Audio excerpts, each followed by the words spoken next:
Good morning everyone. ये practice set number 162 है। ये टेस्ट सीरीज यूपीपीएससी पीसीएस के लिए चल रही है। प्रैक्टिस करेंगे इसमें हम करंट अफेयर्स के इंपॉर्टेंट प्रश्नों पर।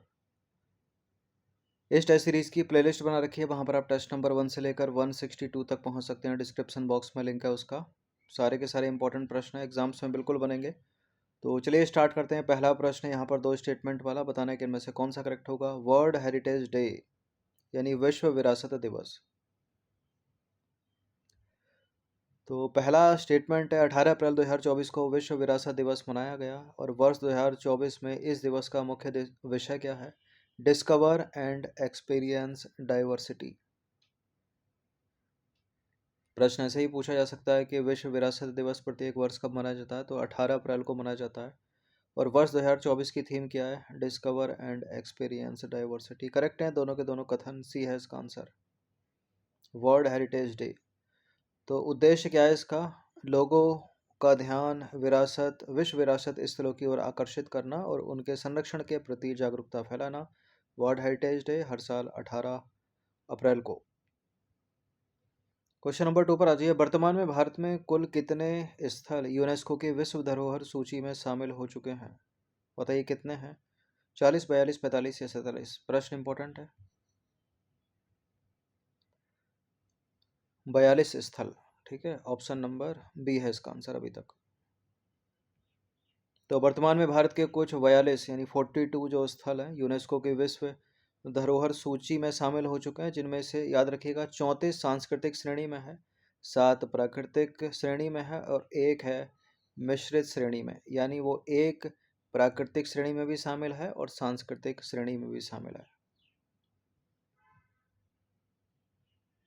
तो कौन सा है वो, सिक्किम का Kanchenjunga national park. Question number 3 पर आ जाइए। हाल ही में विश्व हीमोफीलिया दिवस कब मनाया गया। हीमोफीलिया एक आनुवांशिक बीमारी है, जेनेटिक डिसीज है, जिसमें चोट लग जाने पर या कट जाने पर ब्लड फ्लो बहता रहता है, ब्लड क्लॉटिंग नहीं हो पाती, यानी रक्त का थक्का नहीं बन पाता। हाँ सॉरी, 17 है, 20 नहीं है, ठीक है। 17 अप्रैल को मनाया जाता है प्रत्येक वर्ष विश्व हीमोफीलिया दिवस। तो प्रत्येक वर्ष विश्व हीमोफीलिया दिवस 17 अप्रैल को मनाया जाता है। और उद्देश्य क्या है इसका, हीमोफीलिया तथा अन्य आनुवांशिक रक्त बहने वाले विकारों के बारे में जागरूकता फैलाना। ठीक है, 17 अप्रैल को प्रत्येक वर्ष। अच्छा, हीमोफीलिया है क्या। हीमोफीलिया खून के थक्के बनने की क्षमता को प्रभावित करने वाला एक आनुवांशिक रोग है, एक जेनेटिक डिसीज है। और इससे पीड़ित व्यक्ति को अन्य सामान्य व्यक्तियों की तुलना में चोट लगने पर अधिक रक्तस्राव होता है। हीमोफीलिया 2 प्रकार का, हीमोफीलिया ए और हीमोफीलिया बी।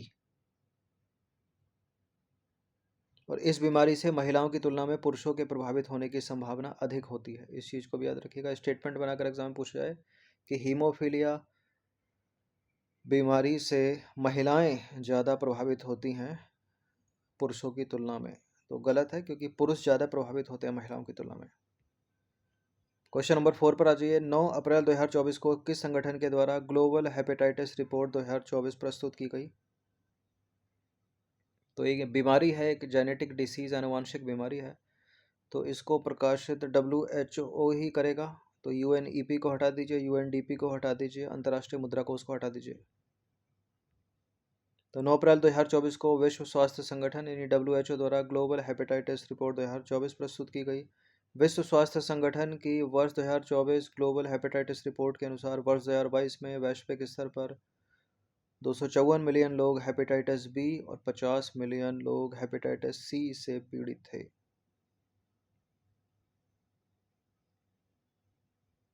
क्वेश्चन नंबर 5 पर आ जाइए। अप्रैल 2024 में संघाई सहयोग संगठन यानी SCO डिफेंस मिनिस्टर्स मीट 2024 यानी रक्षा मंत्रियों की बैठक 2024 कहाँ आयोजित हुई है। नई दिल्ली, ढाका, मॉस्को या Astana. SCO defence ministers meet ये हुआ है कजाकिस्तान के अस्थाना में। तो ऑप्शन नंबर क्या है, ए है इसका आंसर।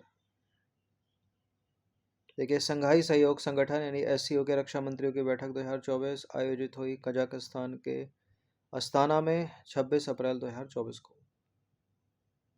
क्वेश्चन नंबर 6 पर आ जाइए। 24 अप्रैल 2024 को किस राज्य में स्थित Nathpa Jhakri hydro power station में भारत की पहली बहुउद्देशीय हरित हाइड्रोजन पायलट परियोजना का उद्घाटन किया गया?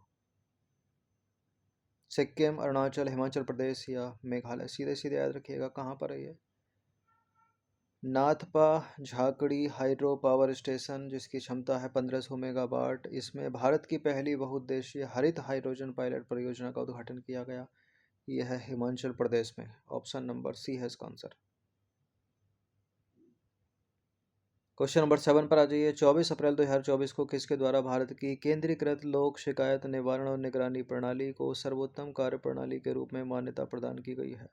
बताइए, इनमें से किसके द्वारा भारत की केंद्रीकृत लोक शिकायत निवारण और निगरानी प्रणाली को सर्वोत्तम कार्य प्रणाली के रूप में मान्यता प्रदान की गई है? किसने दी है ये मान्यता? सार्क सचिवालय ने, राष्ट्रमंडल सचिवालय ने, सूचना एवं प्रसारण मंत्रालय भारत सरकार या संयुक्त राष्ट्र सचिवालय? ये मान्यता दी है राष्ट्रमंडल सचिवालय ने, तो सी है इसका आंसर।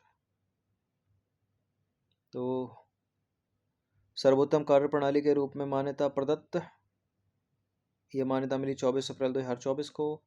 तो किसने दी? राष्ट्रमंडल सचिवालय ने। इंपॉर्टेंट प्रश्न है क्वेश्चन नंबर 8। अप्रैल 2024 में किस भारतीय पर्यावरणविद को गोल्डमैन पर्यावरण पुरस्कार से सम्मानित किया गया? गोल्डमैन पर्यावरण पुरस्कार, ग्रीन ऑस्कर के नाम से इसको जाना जाता है, और ये हैं आलोक शुक्ला।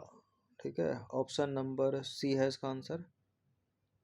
छत्तीसगढ़ के प्रसिद्ध पर्यावरणविद हैं आलोक शुक्ला। अप्रैल 2024 में गोल्डमैन पर्यावरण पुरस्कार से सम्मानित किया गया इनको। गोल्डमैन पर्यावरण पुरस्कार के बारे में जाने तो यह वर्ष 1989 में अमेरिकी परोपकारी रिचर्ड और रोडा गोल्डमैन द्वारा स्थापित एक वार्षिक पुरस्कार है।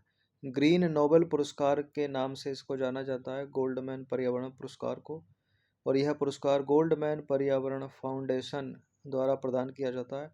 और इस पुरस्कार से सम्मानित हो चुके भारतीयों की अगर बात करें तो मेधा पाटकर को सम्मानित किया गया था वर्ष 1992 में, MC मेहता को सम्मानित किया गया था वर्ष 1996 में। ठीक है, और राशिदा वी और चंपा देवी शुक्ला को सम्मानित किया गया था वर्ष 2004 में। रमेश अग्रवाल को सम्मानित किया गया वर्ष 2014 में। उसके बाद प्रफुल्ल सामंतारा को वर्ष 2017 में, और 24 में सम्मानित हुए हैं आलोक शुक्ला, छत्तीसगढ़ के।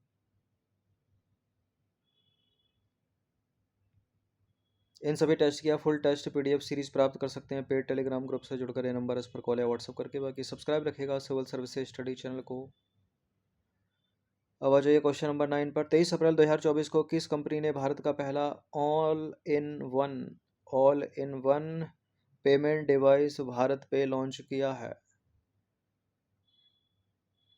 QR code with speaker, Google पे, फोन पे, भारत पे, पेटीएम? भारत पे। ऑप्शन नंबर सी है इसका आंसर। तो फिनटेक कंपनी है भारत पे। इसने व्यापारियों के लेन देन को सुविधाजनक बनाने के लिए भारत का पहला all in one payment device BharatPe launch किया। इस डिवाइस में point of sale QR code और स्पीकर को एक साथ शामिल किया गया है।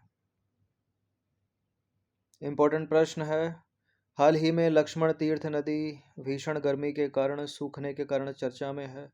आपको बताना है कि यह नदी भारत के किस राज्य में स्थित है? वर्षा की कमी के कारण सूख गई।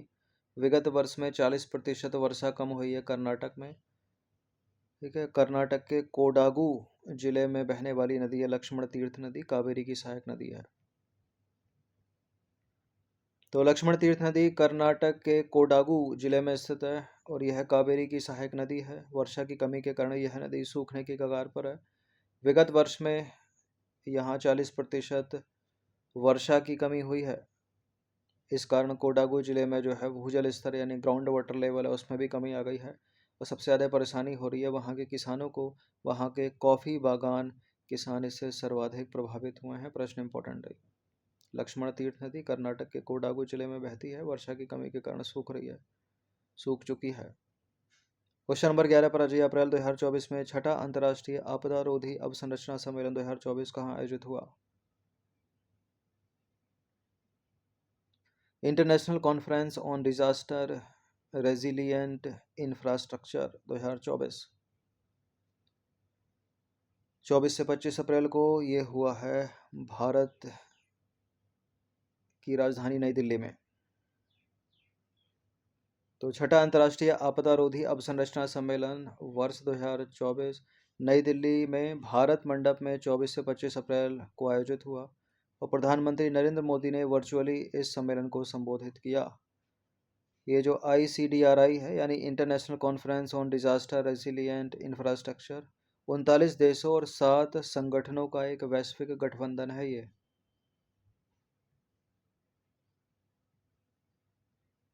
क्वेश्चन नंबर 12 पर आ जाइए। अप्रैल 2024 में किस संगठन ने जलवायु रणनीति 2030 दस्तावेज का अनावरण किया? जलवायु रणनीति 2030 दस्तावेज का अनावरण किया है नाबार्ड ने। ठीक है, बी है इसका आंसर। राष्ट्रीय कृषि और ग्रामीण विकास बैंक नाबार्ड के द्वारा जलवायु रणनीति 2030 दस्तावेज का अनावरण किया गया। उद्देश्य क्या है इसका? भारत की हरित परियोजनाओं के लिए कर्ज की बढ़ती आवश्यकता को पूरा करना। हाल ही में कौन राष्ट्रीय सुरक्षा गार्ड यानी NSG के नए महानिदेशक नियुक्त हुए हैं और इस पद पर ये 31 अगस्त 2028 तक रहेंगे? इनका नाम है नलिन प्रभात। ठीक है, ऑप्शन नंबर ए है इसका आंसर। तो नलिन प्रभात आंध्र प्रदेश काडर के वर्ष 1992 बैच के IPS अधिकारी हैं। इनका कार्यकाल इस पद पर 31 अगस्त 2028 तक रहेगा और NSG की स्थापना वर्ष 1986 में गृह मंत्रालय के अधीन की गई थी और NSG का मुख्यालय है गुरुग्राम के मानेसर में। क्वेश्चन नंबर 14 पर आ जाइए। हाल ही में विश्व बौद्धिक संपदा संगठन कब मनाया गया? विश्व बौद्धिक संपदा दिवस कब मनाया गया? संगठन नहीं, और यह मनाया जाता है विश्व बौद्धिक संपदा संगठन के द्वारा, विपो के द्वारा यह दिवस मनाया जाता है विश्व बौद्धिक संपदा दिवस। यह मनाया जाता है अप्रैल में यानी 26 अप्रैल। सी है इसका आंसर। देखिए, विश्व बौद्धिक संपदा दिवस विश्व बौद्धिक संपदा संगठन यानी विपो के द्वारा प्रत्येक वर्ष 26 अप्रैल को मनाया जाता है। इस दिवस को मनाए जाने की शुरुआत विपो ने की थी वर्ष 2000 में। उद्देश्य क्या है इसका? बौद्धिक संपदा के अधिकारों के प्रति लोगों को जागरूक करना यानी पेटेंट, ट्रेडमार्क, औद्योगिक डिवाइस और कॉपीराइट इत्यादि। विपो के बारे में थोड़ा और जाने तो संयुक्त राष्ट्र के 15 विशिष्ट एजेंसियों में से एक है। इसकी स्थापना हुई थी 14 जुलाई 1967 को। इसका मुख्यालय है स्विट्जरलैंड के जेनेवा में। क्वेश्चन नंबर 15 पर आ जाइए और अंतिम प्रश्न है, विश्व मलेरिया दिवस कब मनाया जाता है? वर्ल्ड मलेरिया डे मनाया जाता है अप्रैल में। यहाँ दिख रहा होगा आपको, 25 अप्रैल को। डी है इसका आंसर। उद्देश्य क्या है? लोगों को मलेरिया के प्रति जागरूक करना और भारत का लक्ष्य है वर्ष 2030 तक मलेरिया को समाप्त करना। और WHO के द्वारा यह दिवस पहली बार वर्ष 2008 में मनाया गया था। और मलेरिया का जो संक्रमण है वो मादा एनाफिलीज मच्छर से फैलता है जो प्लाज्मोडियम नामक पैरासाइट को एक शरीर से दूसरे शरीर तक ले जाता है। WHO के अनुसार वर्ष 2022 में 60,08,000 मौतें मलेरिया से हुई और वर्ष 2022 में 249 मिलियन मलेरिया के नए मामले सामने आए और मलेरिया के सभी मामलों में 94% मामले अफ्रीकन क्षेत्र में हैं। तो ये 15 इंपॉर्टेंट प्रश्न थे, इनकी प्रैक्टिस कर लीजिएगा। 2 से 3 बार इस वीडियो को देख लीजिएगा। बिल्कुल एग्जाम्स में बनेंगे ये प्रश्न, RO में भी बनेंगे, PCS में भी बनेंगे। प्रैक्टिस करते रहिए हर दिन। धन्यवाद।